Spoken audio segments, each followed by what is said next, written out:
এটা হচ্ছে একটা ক্লাসিক জ্যাগুয়ার কার, আর এটা হচ্ছে একটা মডার্ন জ্যাগুয়ার কার। এটা হচ্ছে একটা ক্লাসিক মোবাইল ফোন, আর এটা হচ্ছে একটা মডার্ন মোবাইল ফোন। না, এক্সাম্পল গুলো কেন দিলাম সেটার কারণ হচ্ছে যে জিনিসটা আগে ভালো ছিল সেটা যে এখনো ভালো আছে এটার কোনো গ্যারেন্টি নেই। Same goes for Rajkumar Hirani. উনি আগে ভালো ফিল্মস দিয়েছেন বলে এখনো যে দেবেন এটারও কোনো গ্যারেন্টি নেই, এবং সেটা প্রীতম এন্ড পেড্রো দেখলেই বোঝা যায়। যদিও উনি এটা ডিরেক্টর নন, বাট প্রযোজক। তো একটা প্রযোজকের কতটা কন্ট্রোল থাকে একটা প্রজেক্টের ওপর সেটা আমরা সবাই জানি। তো অবিনাশ অরুণের ডিরেক্টেড প্রীতম এন্ড পেড্রো কেমন হলো চলুন এক এক করে ডিসকাস করা যাক।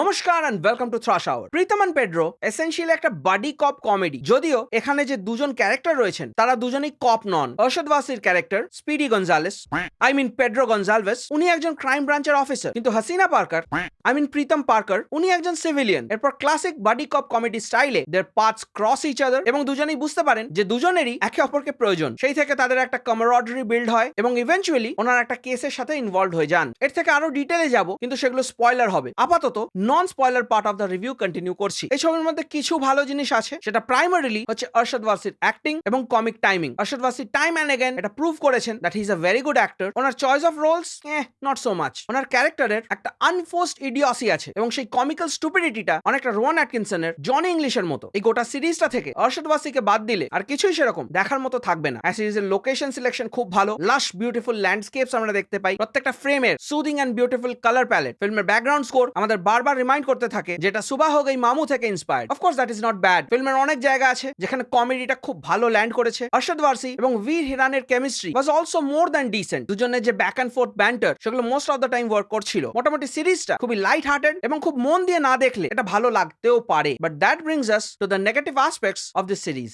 এই সিরিজের প্রথম নেগেটিভ অ্যাসপেক্ট হচ্ছে বীর হিরানির পারফরম্যান্স। দেখুন, উনি যে রাজকুমার হিরানির সুপুত্র সেটা আমি আগে জানতাম না, বাট একটা এপিসোড দেখার পর আই ওয়াজ কোয়াইট আনকনভিন্সড যে একজনের এরকম অ্যাকসেন্ট, এরকম স্পিচ, এরকম অদ্ভুত ডায়লগ ডেলিভারি স্টাইল, তা সত্ত্বেও তাকে এরকম একটা কাজে কি করে নেওয়া হলো। দেন উইকিপিডিয়া খুললাম and lo and behold nepotism strikes again.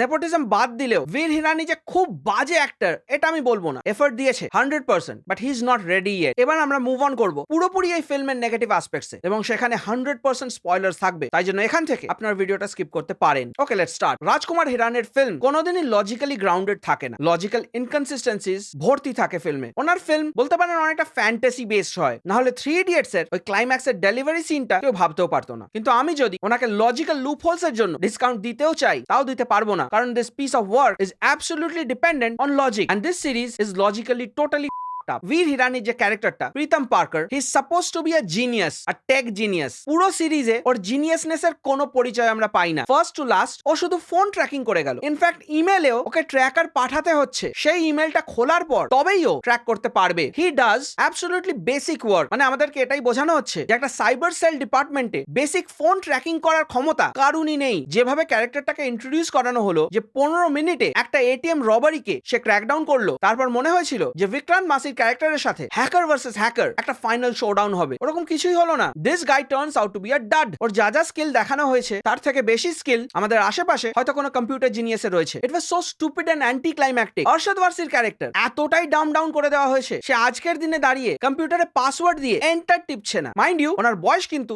60 বা 70 দেখানো হয়নি। যে রীতিমতো স্মার্টফোন ইউজ করছে, সে কম্পিউটার ইউজ করতেই পারছে না। আমরা কোডিং বা হ্যাকিং এসবের কথা বলছি না, সিম্পল কম্পিউটার অপারেশন। ছবিতে কিছু জঘন্য ক্যামিও রয়েছে। অফকোর্স রাজু হিরানির ফিল্ম, সঞ্জয় দত্ত থাকবেন, বীরেন্দ্র সেহবাগ রয়েছে, এবং উনি যে ক্যামিওটা করেছেন ওটা টোটাল ক্রিঞ্জওয়ার্দি। এই সিরিজে প্রত্যেকটা জিনিস প্লট কনভিনিয়েন্স অনুযায়ী সাজানো। র্যান্ডমলি লোকের মাথায় ইনটিউশন থেকে আইডিয়া আসে, কোনো লজিক্যাল ডিডাকশন বা ক্লুজ এরকম কিছু নেই। ফার্স্ট টু লাস্ট মনে হয় দেখলাম একটা সাবধান ইন্ডিয়ার এপিসোড। ফোন ট্র্যাক করে নাও, কোনো fingerprint, physical clues, CCTV cameras এগুলো এক্সিস্টই করে না এই রিয়ালিটিতে। বিক্রান্ত মাসির character is suppose two B another evil genius, যাকে লিটারালি একটা ওটিপি পাওয়ার জন্য ফিজিক্যালি লোকের ফোন হাতে নিতে হয়, এবং অত বড় হোটেলের লবিতে সে ট্যাং করে ঢুকে গেল, ল্যাপটপ খুলে কাজ করছে, কেউ কিছু জিজ্ঞাসা করলো না। একটা অত বড় বিজনেস টাইকুনের ফোন নিয়ে সে ফোন করছে, whereas the tycoon could have easily refused him। পাশে কিন্তু বাউন্সার এন্ড সিকিউরিটি গার্ড রয়েছে, সে বলতেই পারতো হ্যাঁ ওদের ফোন দিয়ে ফোনটা করো। ফোন হ্যাক করা, ঘড়ি হ্যাক করা, অথচ সিসিটিভি হ্যাক করা হয়নি। একটা পুলিশ কিডন্যাপারের 10 হাত পেছনে, অথচ কিডন্যাপার বুঝতেই পারছে না পেছনে একজনকে ফলো করছে। মানে একটা শটে দুজনে একই ফ্রেমে এতটা কাছে, এভাবে কে ফলো করে ভাই? অরশদ ওয়াসির ক্যারেক্টার এতটা আনফিট দেখানো হয়েছে। সে একতলা থেকে ঝাঁপ দিল, পুরো পায়ের ওপর পড়লো, কিছু হলো না, যে কারণে আরশাদ ওয়ারসিকে ডিমোট করা হলো আর রাদার সাইবার সেলে ট্রান্সফার করা হলো। That is absolutely bizarre. মানে মিনিস্টারটাকে দেখে মনে হচ্ছিল পেড্রোর সাথে ওর ছোটবেলার কোনো দুশ্মনী আছে। একটা মিনিস্টার সারাক্ষণ খেঁচিয়ে যাচ্ছে, আপনি প্রথমে ভাববেন এটার পেছনে কোনো কারণ আছে, শেষে বুঝতে পারবেন না এটাই ওর ক্যারেক্টার ট্রেট। এবং যে বাচ্চাটাকে কিডন্যাপ করা হয়েছে সেই পুরো কিডন্যাপিং এর ঘটনাটা মেক্স অ্যাবসলিউটলি নো সেন্স। একটা বাচ্চা 4 দিন ধরে একটা জলের ট্যাঙ্কে লুকিয়েছিল একটা ফ্লোটারের ওপর। That raises so many questions. আমরা দেখতে পাই যে কয়েক দিন ধরে বা কয়েক মাস ধরে বিক্রান্ত মাসির ক্যারেক্টার এই বাচ্চাটাকে গ্রুম করেছিল কিডন্যাপিং এর আগে through the use of the blue whale app. এবার এই ব্লু ওয়েল এর প্রসঙ্গে পরে আসছি। প্রথমত যে অ্যাপটা দিয়ে ওই টিকটিকির মতো দেয়ালটাকে স্ক্যানিং করলো সেই অ্যাপটা কি? ওটা তো ব্লু ওয়েল অ্যাপ নয়, এবং ওটা তো ফোনে করা হচ্ছিল। এই ফোনটা কার? বাচ্চাটার তো কোনো ফোন নেই, তাহলে কি সে তার মায়ের ফোন দিয়ে এটা করছিল? তাহলে তার মা জানে না যে তার ফোনে এরকম একটা অ্যাপ রয়েছে যে ফোন দিয়ে সে নিজের বয়ফ্রেন্ডের সাথে কথা বলে? এতটা নাইভ তো একজন মিনিস্টারের বউ হতে পারেন না। বাচ্চাটা নাকি রাত জেগে ফোনে গেম খেলতো। কার ফোনে খেলতো? মায়ের ফোনে। ওরকম একজন মা যার এরকম একটা সিক্রেট রয়েছে, সে কি নিজের ফোনটা তার বাচ্চাকে সারা রাত দিয়ে রাখবে? আর যদি না হয় তাহলে বাচ্চাটা নিজের ফোন ছিল, যেটার মেনশন আমরা পুরো সিরিজে আর দেখতে পাই না। এবং এই অ্যাপটা কিভাবে দ্য ব্লু ওয়েল অ্যাপের সাথে জড়িত সেটাও আমরা দেখতে পাই না। Coming back to blue whale, এই ব্লু ওয়েল অ্যাপ দিয়ে গ্রুমিং করার সময় বাচ্চাটা নিজের ঘর থেকে chowmein, oxygen can, bed pan এবং আরো অনেক জিনিস চুরি করে করে একটা সার্ভাইভাল কিট বানিয়েছিল, যেটা নিয়ে সেই জলের ট্যাঙ্কের মধ্যে 4 দিন ছিল। জলের ট্যাঙ্কে কিন্তু জল আছে, he is floating on a small floater. ও ঢুকলো কি করে? একটা বাচ্চা ওয়াটার ট্যাঙ্কের লিড খুললো, ওকে বিশ্বাস করলাম। তারপর ফ্লোটারটাকে ঢোকালো, দেন ফোলালো বা আগেই ফুলিয়ে নিয়েছিল। তারপর জিনিসগুলো নাবালো, তারপর নিজে নাবলো। ট্যাঙ্কটায় তখনও জল ছিল না? ছিল না। নাকি যখন ট্যাঙ্কটা খালি ছিল তখন বাচ্চাটা নেবেছিল? বাচ্চাটা ওখানে বসে বেড প্যানে মলমূত্র ত্যাগ করছে। ফাটাফাটি এম তো, যদি এক ড্রপও এদিক ওদিক যায় ওই ওয়াটার সোর্সের সাথে ওটা মিশে রান্নাঘরে ট্যাপ দিয়ে বেরোবে। কেউ ট্যাপ দিয়ে পটির গন্ধ পায়নি?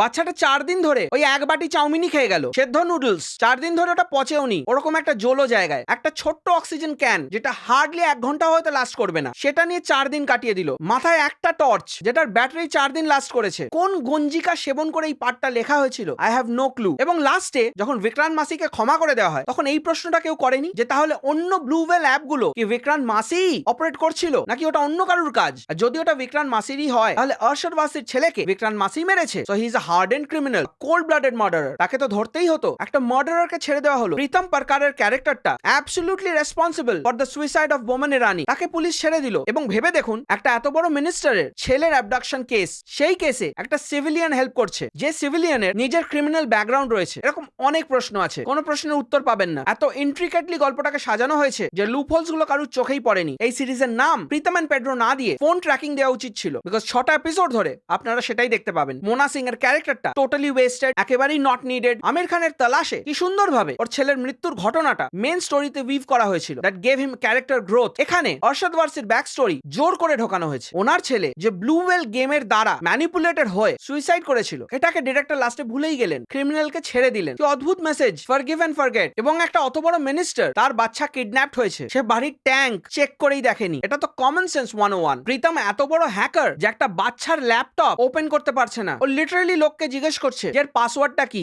কোন হ্যাকার ভাই? লোকের ফেসবুক অ্যাকাউন্ট খুলে সেখানে কে লাইক দিয়েছে সেখান থেকেও ডিডিউস করে। একটা গোটা সাইবার সেল ব্রাঞ্চে কোনো কম্পিটেন্ট অফিসারই নেই। এবং আরশাদ ওয়ারসির সাইবার সেল ডিপার্টমেন্টে পোস্টিং হয়ে যাওয়ার পরও ক্রাইম ব্রাঞ্চের অফিসার গুলো ওনার কথায় উঠছেন এবং বসছেন। How is this possible? এবং এই প্রীতমের ক্যারেক্টারটা হাইলি কনফিউজিং। একটা জায়গায় আমরা দেখতে পাই যে কলেজ টাইমে বোমান ইরানিকে সুইসাইডে ইনস্টিগেট করার পর সে কলেজ ছেড়ে পালায়, তার মানে তার এডুকেশন কমপ্লিটেড নয়। এবং এই কলেজ টাইমে he used to hack into people's accounts, খুব বেসিক একটা জিনিস। তারপর থেকে সে নানান শহরে পালিয়ে পালিয়ে বেরিয়েছে, নানান জব চেঞ্জ করতে থেকেছে, নানান আইডেন্টিটি চেঞ্জ করতে থেকেছে। এবং তারপরে যখন সে গোয়ায় আসে, হি টেকস আপ আ ভ্যাকিউম ক্লিনার জব, মানে ও ভ্যাকিউম ক্লিনার সেল করতো। তার মানে এত বছর ধরে ওর হ্যাকিং এর সাথে কোনো সম্পর্ক নেই, বিকজ অফ গিল্ট অবভিয়াসলি। এবং আমরা জানি যে এই হ্যাকিং বা টেক রিলেটেড জিনিসপত্র এভরি ডে চেঞ্জ হয়, এভরি উইক ডেভেলপ করে, এভরি ইয়ার আগের ইয়ারের জিনিস টোটালি আউটডেটেড হয়ে যায়। তো একটা হ্যাকার যে out of practice for so many years এখনো কি করে আপ টু ডেট রয়েছে? এখনো সে কিভাবে মডার্ন টেকনোলজিকে ক্র্যাক করছে? তার মানে he was not out of touch, he is a hobbyist hacker. প্রশ্ন করলে প্রশ্ন শেষই হবে না। আপনারা যারা এই সিরিজটা দেখেছেন, এন্টারটেইনমেন্ট বাদে এরকম কি কি লুপহোলস আপনাদের চোখে পড়েছে কমেন্ট করে নিশ্চয়ই জানাবেন, কারণ সব জিনিস বলা একটা ভিডিওতে তো সম্ভব নয়। তাই জন্য আমি প্রীতম এন্ড পেড্রোকে 1.5 দেবো out of 10। Nonsensical and brainless comedy ছাড়া এই সিরিজে এক্সট্রা আর কিছু নেই, নেপোটিজম বাদে।